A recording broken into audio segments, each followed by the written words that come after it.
Hey, this is Moses from Heartblood Cacao. I'm here with Nina Simone of Crystal Sun Healing to chat about Cacao Ceremony for our Cacao Tribe Conversations series. Welcome, Nina.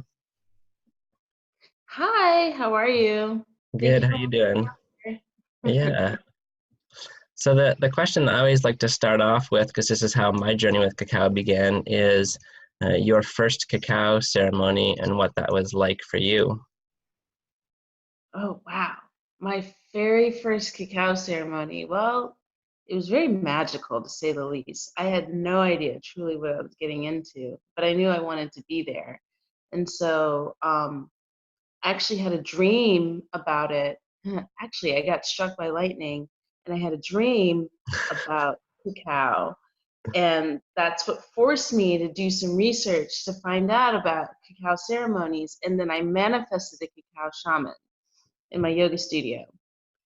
And then when he came, the first time I had cacao, it was like I drank liquid fire and it was just like melding me together. And I truly had no idea it was on the horizon, but I felt really, really good about it. Wow. Yeah. Yeah, I feel like there's always this magic and synchronicity that brings people to cacao the first time and calls them to the path. Oh, yeah. She And definitely called me to the path. It was on the night of my 26th birthday this happened. Yeah. mhm, nice, nice. And so what drew you to keep working with it and then to eventually offer it to others in your practice? Well, so I kept bringing down the facilitator, and then eventually he stopped coming. And at this point in time, I had multiple people, like copious amounts of people, just giving me chocolate, just handing me like chunks and bars of ceremonial grade chocolate. I was like, sweet, I have a lifetime supply of chocolate. I'm never going to run out. And so people were asking me to bring the facilitator back down. And I asked him, like, when are you coming back? And he's like, um, I'm not coming back. He's like, I don't have any chocolate. I'm working with a different medicine right now. And I was like, well, I've got all the chocolate. And he was like, well, why don't you do it?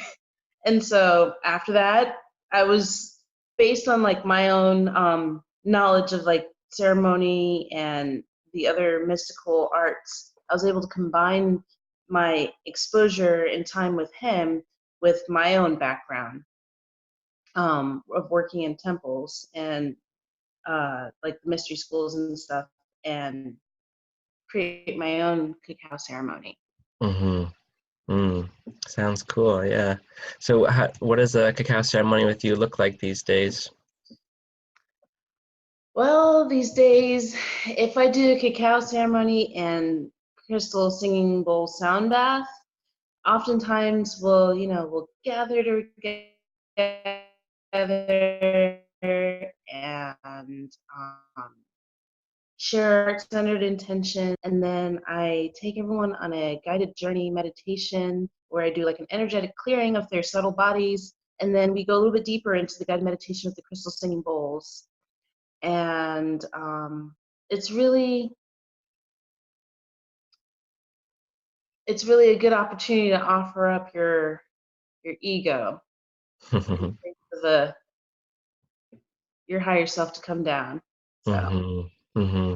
and every ceremony is different, because if I do it with like holotropic breathwork, which those two technologies together are extremely powerful. Mm-hmm. Um, like you can feel the energy in the room; it's palpable as everyone's releasing. You're like, oh my gosh, what did we just create here? But a lot of times, it's a catalyst for change and transformation. And I tell people, it's more than a ceremony; it's an experience, because Mm-hmm. it's not me, and it's not necessarily the cacao that makes a ceremony. It's everyone who shows up that makes a ceremony, and that's what makes it Mm-hmm. so unique. Mm-hmm. Yeah, I just said the same thing actually to this group that I wrapped up with this past weekend in Colorado, that the way that they showed up just filled up the space with their hearts and the magic, and it's, all of that combined for me is the power of it. Yeah, Yeah. absolutely. Yeah. I liked what you said too about the ego surrender, and one of the things I love about cacao is how gentle that is. It doesn't feel like it's pushing it. It's just like, it's okay. It's okay to let it go. It's okay to let it go. Like she holds you and she's like, here's how you can love yourself a little bit better. I want you to go and let this in. You're like, okay, thank you. Yeah, totally. Yeah. So what do you find with your participants that come to events, either, people who come just one time or regularly? What are some of the changes or transformations that they experience? I have like a core tribe that has formulated as a result of me holding the cacao ceremonies, and then we have a lot of people that pop in and pop out. So Mm-hmm. we have a few constants, and then a few transients, and then a few. Oh, that's all I needed here and there. And it's like I'd say an average anywhere from like 15 to 20 people each Mm, time. great. Cool.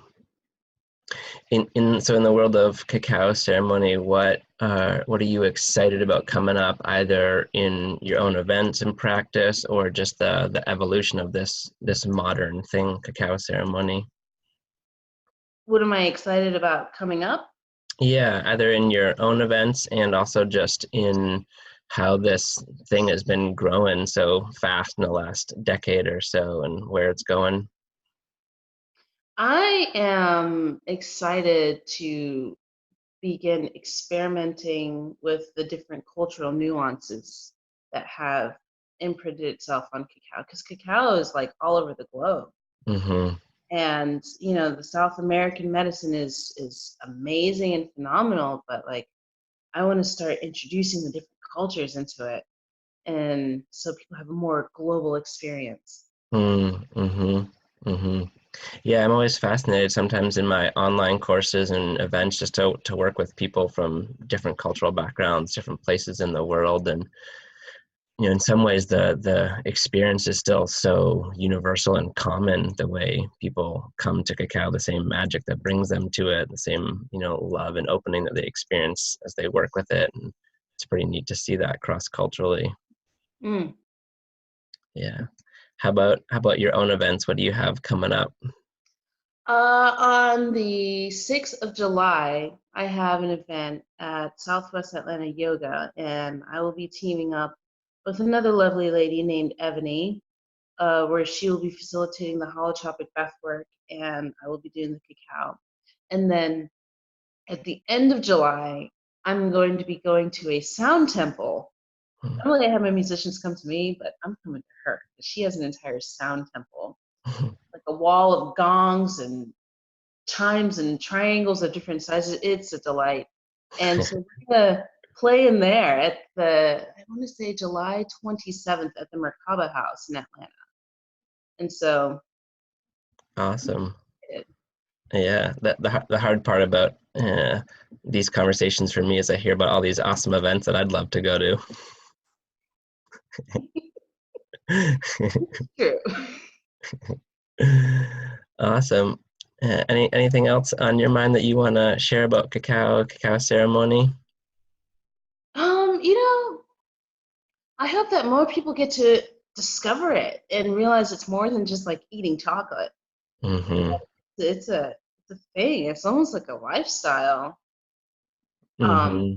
because your life changes from your first introduction with cacao. It's just like I'm ready to step into my soul purpose. Yeah, that's a great way to put it. Totally. That call. Yeah, it's not just to our own work, it's to share with the world. Yeah. Yeah. Well, I'm glad that you're sharing it with people and introducing others through your work. Yes, thank you. And thank you for the incredible cacao that you provide. Because out of all the cacaos that I've had, like yours is the best. I'm glad to hear it. We try. That's what we're here to do, to facilitate the ceremony and the heart expansion. And from our first experience of feeling that love with cacao, that was the seed for us, and we want to do that in every way we can. Mm, Yeah. yes, thank you. Well, thanks for your time, Nina. I appreciate it. Thank you so much. All right, have a good day. You too. Bye, Moses. Bye.